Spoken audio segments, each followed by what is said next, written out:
Andrew feels that he's been vindicated by the out-of-court settlement he received from his employers.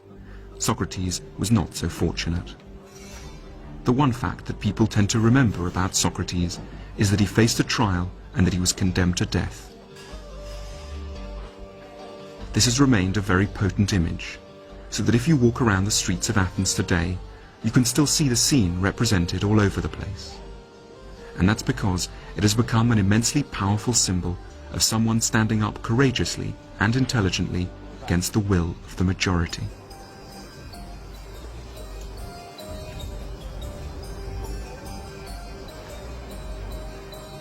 The charge against Socrates was of having corrupted the youth of Athens and of failing to respect the gods the city worshipped.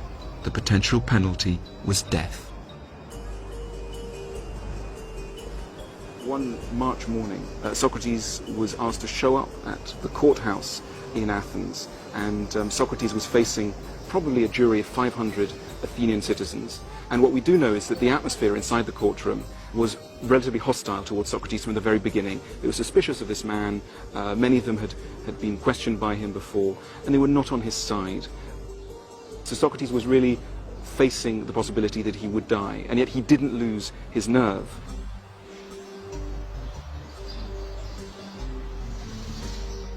And Socrates said, "If I was allowed more time to make my case to you, dear Athenians, I'm sure I could convince you of the justice of my cause, but I can't." And he accepted this very fatalistically. When the final vote came to be taken, the majority of the jury decided that he was guilty and that he should be sent to death. Socrates was led off from the courtroom to the prison just a few yards away. His wife, Xanthippe, came to visit him, but she broke down so hysterically that she had to be led away. Many of his friends were also in tears. Even the prison warder, who had seen many go to their deaths, offered his apologies, and said that of all the people who had ever come through the jail, Socrates was the noblest, the most generous, and the wisest. And a few moments later, the executioner came through the door with a cup of hemlock. Socrates was given the cup and asked to drink.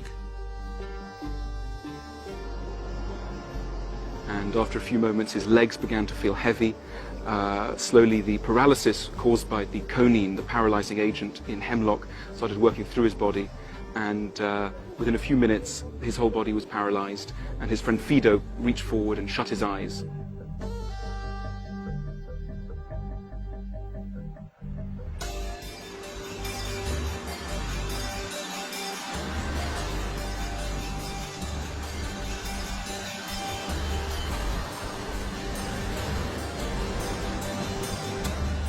In Athens today, there's very little of the glory that was ancient Greece and that has inspired the world ever since.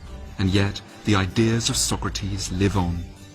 He was once asked where he came from, and he replied, not from Athens, but from the world.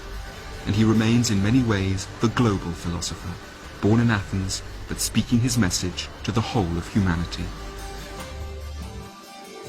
Of course, very few of us will be called upon to die for our beliefs.